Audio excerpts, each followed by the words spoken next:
तो दोस्तों आज भारत के राफेल लड़ाकू विमान को लेकर एक बहुत ही बड़ी न्यूज यहाँ पर निकल कर आ रही है। और दोस्तों आपको बता दें कि चीन के एक थिंक टैंक की तरफ से यहाँ पर बताया गया है कि भारत का राफेल चीनी लड़ाकू विमानों का सामना नहीं कर पाएगा। लेकिन दोस्तों आपको बता दें कि भारत के पायलटों ने जिस तरह से अपने राफेल को यहाँ पर पूरी तरह से गायब करके दिखा दिया है, उससे आज चीन पूरी तरह से हैरान है, क्योंकि चीन की अब समझ में नहीं आ रहा कि आखिरकार राफेल का किस तरह से सामना किया जाए। तो दोस्तों क्या है पूरी खबर आपको विस्तार से बताएंगे, आप वीडियो में एंड तक बने रहिए। साथ ही अगर हमारे चैनल को अभी तक सब्सक्राइब नहीं किया है तो चैनल को सब्सक्राइब कर लीजिए ताकि सबसे पहले हमारी वीडियो आप तक पहुंच पाए। तो चलिए दोस्तों सीधे चलते हैं वीडियो पर। दोस्तों आपको याद होगा कि लगातार चीन हमारे राफेल और साथ ही हमारी सैन्य क्षमताओं पर सवाल उठाता आता है, और यहाँ पर एक चीनी थिंक टैंक की तरफ से एक बयान निकल कर आया था जिसने भारत की सैन्य क्षमताओं पर सवाल उठाते हुए एक नई बहस को जन्म दे दिया। और दोस्तों इस थिंक टैंक की तरफ से ये कहा गया था कि चीन के सामने भारत की सेना की तैयारियां काफी ज्यादा कमजोर हैं, और ऐसे में भारत के जो हथियार हैं वो चीन के अत्याधुनिक हथियारों का सामना नहीं कर सकते। लेकिन दोस्तों आपको याद होगा कि चीन अक्सर से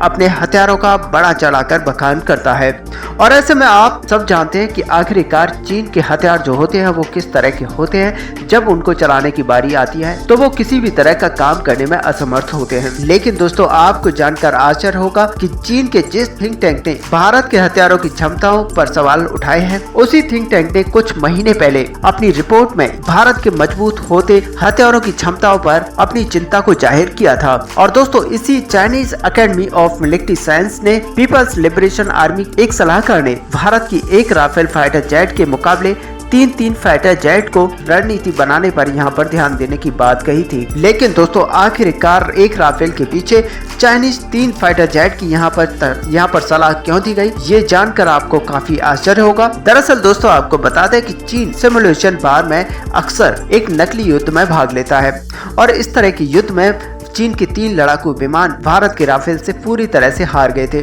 और इसी वजह से चीन के जानकारों ने यहाँ पर चिंता जताई थी कि अगर भारत के राफेल को यहाँ पर रोकना है तो चाइना के 3 लड़ाकू विमानों को उसके अगेंस्ट में एक बड़ी रणनीति बनानी पड़ेगी। और दोस्तों चीन के अपने ही नकली युद्ध में भारत का राफेल पूरी तरह से जीत गया था और रडार सिस्टम को चकमा देने में सफल रहा था। और तब दोस्तों CSIS ने अपनी एक रिपोर्ट में इस पूरी बात का खुलासा किया था। लेकिन वहीं फ्रांस ने अपनी एक मिलिट्री सिमुलेशन बार को जारी किया था।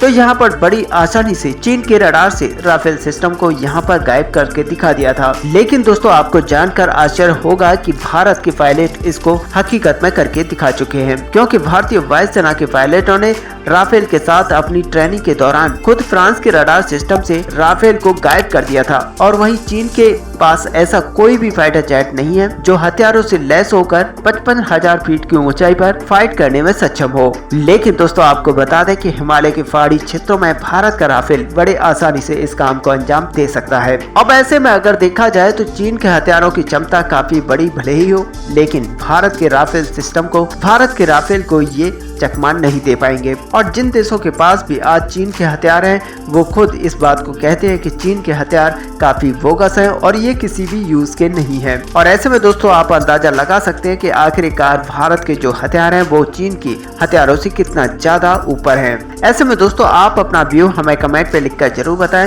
साथ ही दोस्तों चैनल पर नए हैं तो नीचे दिए गए सब्सक्राइब बटन को दबाकर बेल आइकन को जरूर दबा दें ताकि सबसे पहले हमारी वीडियो आप तक पहुंच पाए। तो चलिए दोस्तों मिलते हैं नेक्स्ट वीडियो में, तब तक के लिए जय हिंद।